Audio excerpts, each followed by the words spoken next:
Hello everybody, my name's Llama Joe and welcome to my channel. Alright, we are back with the letter. We're just gonna jump right into this because it's all led up to this moment. Alright, getting excited.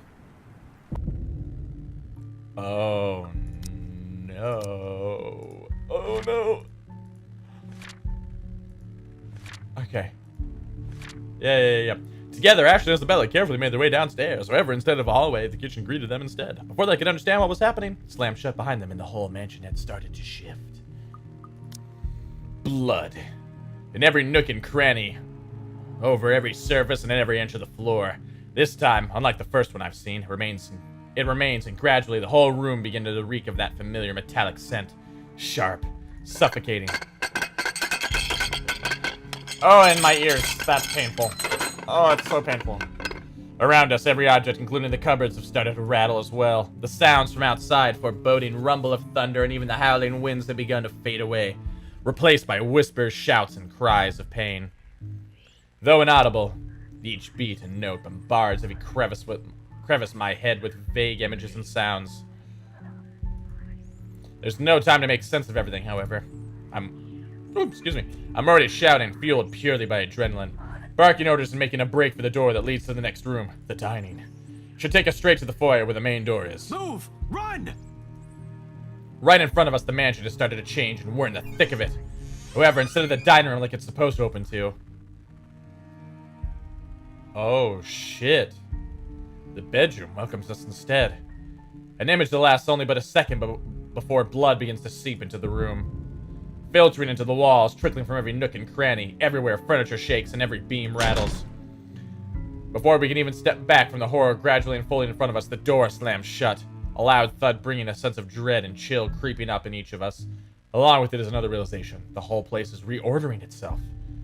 And with the door closed tight behind us, showing no signs of budging, even through sheer force.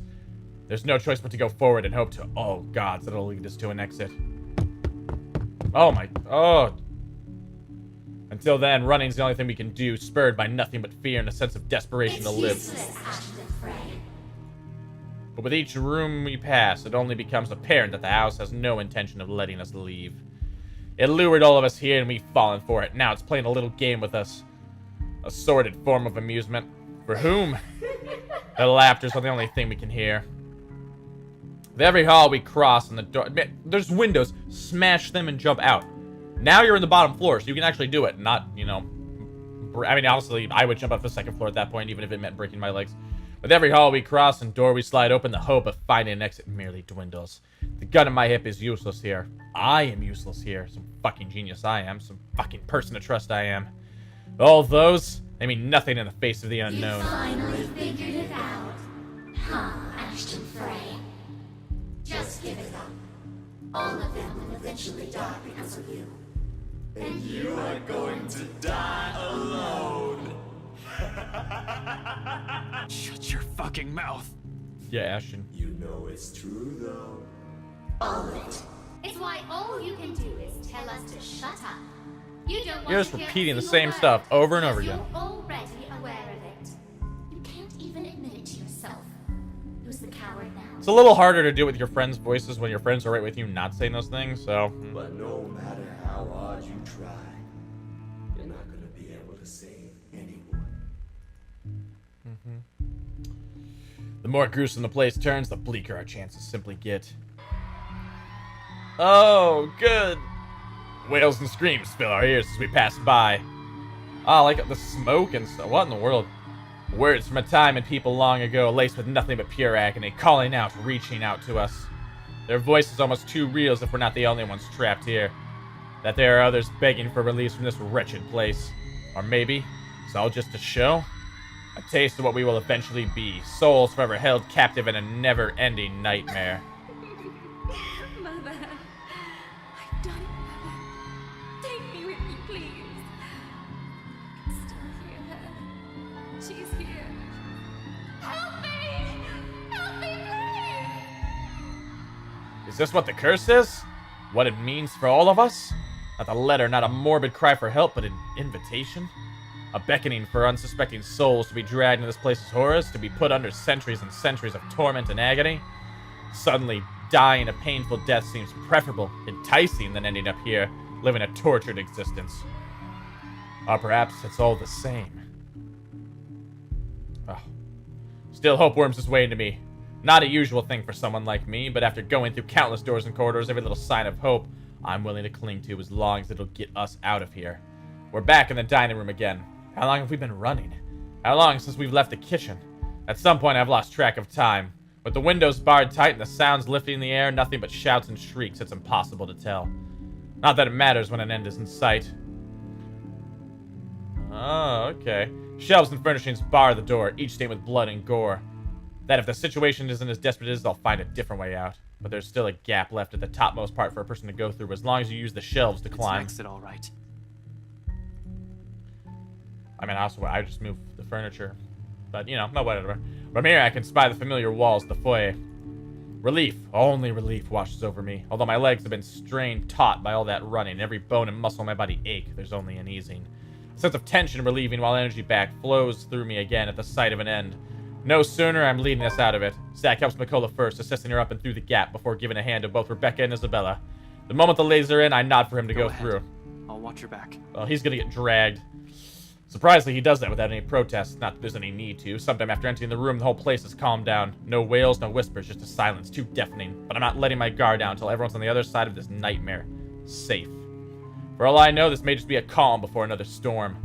Without further incident, however, Zach makes the other side, and I'm following after him. However odd this hush is, I turn my back from it and climb up. It's a tight fit, but I manage to squeeze myself in. The unease remains, though. Maybe it's the adrenaline still coursing through me, or how easy everything has been after living through that nightmare, fleeting as it is. But for some reason, something's still nagging at me. Call it a detective's instinct or my training or whatnot. I have a feeling something's going to happen and catch us unprepared. Unconsciously, before dropping down to the better side of this dream, my hand shifts to the gun at my hip. Instinct has never failed me before. I don't like this music. My feet haven't even landed firmly on the floor when... Had I known there would be a party in my own home tonight, I would have opened a bloody bottle or two. People these days, in my own home, can you believe it? I feel so left out. A chill seeps never even in my body. Oh, God. All of a sudden, every ache, every pain returns to me tenfold, and my knees threaten to buckle at the sound of his voice. Though it appears friendly, I know it is anything but. One does not spend investigating a man like him for over a year and holding a grudge against him for more without knowing everything about him. His quirks, his habits, I'm familiar with all of them. And right now, Luke fucking Wright is beyond pissed. Shifting my gaze upwards is nearly too painful knowing the danger. Not to me, but to those who have been lured in here by the curse. Oh, and he's got a gun. Good. Good. The handgun catches my eyes first, next to that smarmy smile on his face while he holds Mikola, Zach, Rebecca, and Isabella at gunpoint. I swear to God, Luke, if you kill a single one of these people, I will climb this game and murder you myself. Its sight, enough to lodge a painful thorn at my throat. I've been too complacent, too focused on other things. I've completely set aside the fact that Scumbag would not be too pleased to see us here without knowing our reasons. But even with those good intentions, curses, and ghostly apparitions aside, we're still trespassing in his home. The question is if he's even aware that the whole of his household has somehow disappeared and he might be the only one here. Likely not. Fuck. Even with people he knows among the crowd, there's a significant effort in him not to simply shoot everyone and really, in sight. Daisy, even you, what would Kylie say? Luke, this isn't what you're thinking. You have to listen to us. There's something going on here. Well, obviously, why else would people be trespassing in my home? What about little Lily over there, then? What's your excuse? Checking back if your clients are doing okay? Is that it? Is this what this is? We're doing good, by the way. Sir, please. Oh, please, what? Becca's right, sir. We need to get out of this place. You need to leave. Tut, not a good enough excuse, darling. You people are the ones who need to get out of my sight. Don't worry, I might consider pressing lighter charges for the woman. Can't say the same for the rest of you. But really now, I swear the people of this city need to be taught the meaning of privacy. This is how you want to start the week. Why don't we just go with a bloody massacre if we want to surprise people in their homes, huh? Don't do it, Luke. Casually, he waves the handgun at them as if it's just a mere toy and his words are no threat. The safety is off on his, nothing stopping him from pushing through with his words. Call me paranoid, but the slight gesture, I draw my own and level at him, finger on the trigger and ready to release the safety catch in case things go south. He is quick to train his own on me, though, and just like that, we're at a standstill.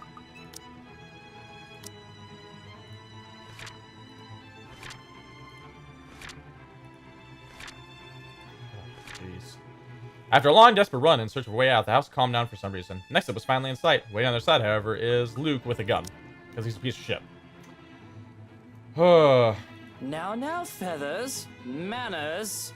You're in no position to be pointing that gun at people. Why don't you put yours down first, and then we'll talk about manners. Oh, he talks back. The gall! You know, your kind pisses me off so much. Shooting him right now would be so worth it with the way he stares at me like I'm a damn pest. This is what I've come here for. I'm not a murderer as much as I loathe him. I'm not the kind who will kill people in cold blood for my own gain or amusement. The law will bring him what he deserves one of these days. At the moment, however, we're all in the same boat with this curse, and he needs to understand that. The longer we stand here, the more time we're wasting and losing, something we don't have much of. But how can I convince him? This scum is so full of himself, he prefers to hear the sounds of his own voice more than those of people around him, no matter how much sense they make. Probably only way I can make him listen is if I beg. No way in hell that's happening. Maybe I should eliminate the immediate danger first and disarm him. Okay.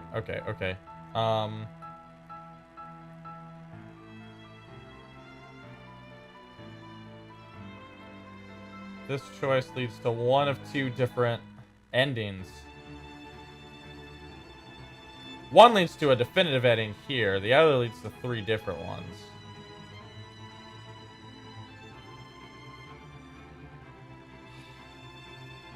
I feel like if I beg him to listen, he's not going to, though. I'm gonna disarm him. I really hope it's the right choice, though. Sorry about this. I really don't have time for you. I don't think twice. Within the span of a heartbeat, I'm moving and pulling on the trigger. Two shots in quick succession echo across the whole foyer, and both hit their mark true. Wright recoils with a sharp cry of pain. His pistol falls useless to the floor with a loud clank, followed by drops of blood from his bleeding wrist. You insolent! He's down in two successive steps when I tackle him on the floor, pinning him hard with my arm.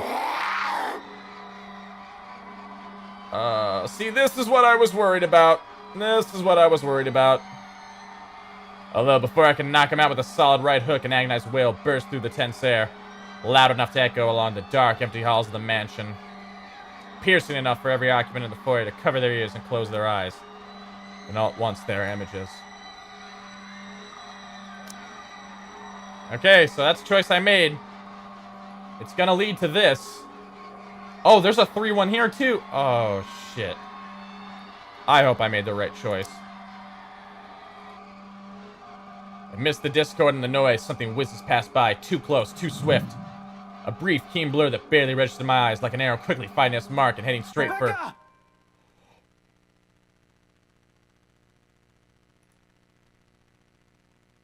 Time slows to a stop. In one moment of clarity, my body moves on its own, heart pounding hard against my ears, blood rushing through every vein. Spurred only by adrenaline and a desperate bid to reach her crouched, unsuspecting foreman.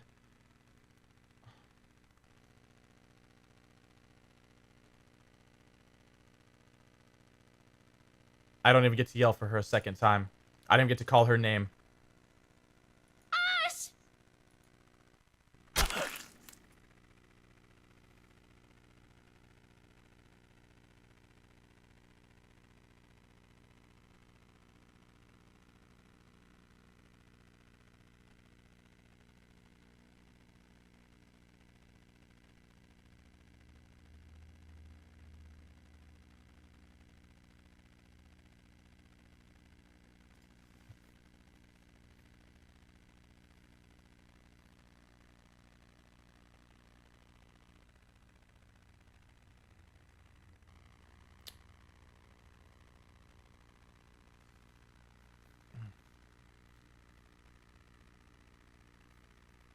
An acute pain burst through my chest in the next instant.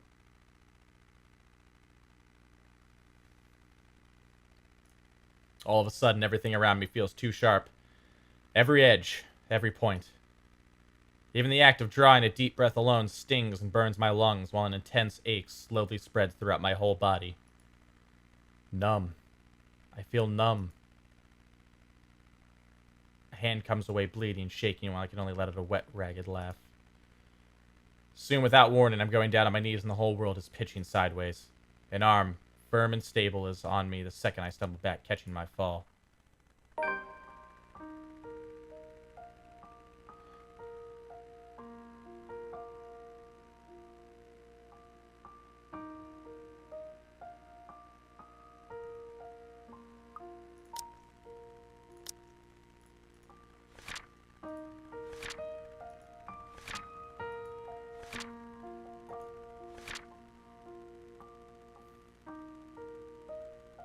Not wanting to risk anything, Ashton quickly disarmed Luke in 2 shots before he could move to tackle him. A wail echoed throughout the mansion in the haze of memories and voices. He noticed something fly by, rapidly heading towards Rebecca.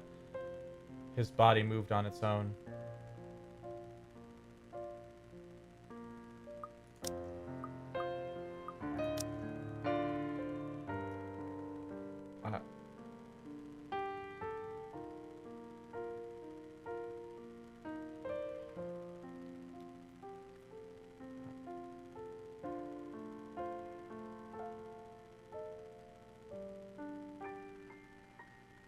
I don't think you understand how much I want to just redo my choice.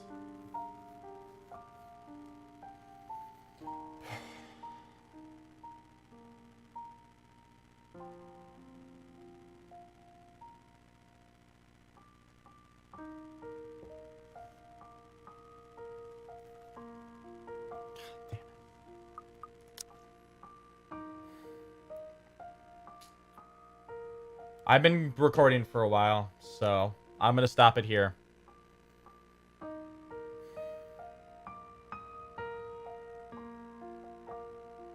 I'm pissed. I'm really angry right now.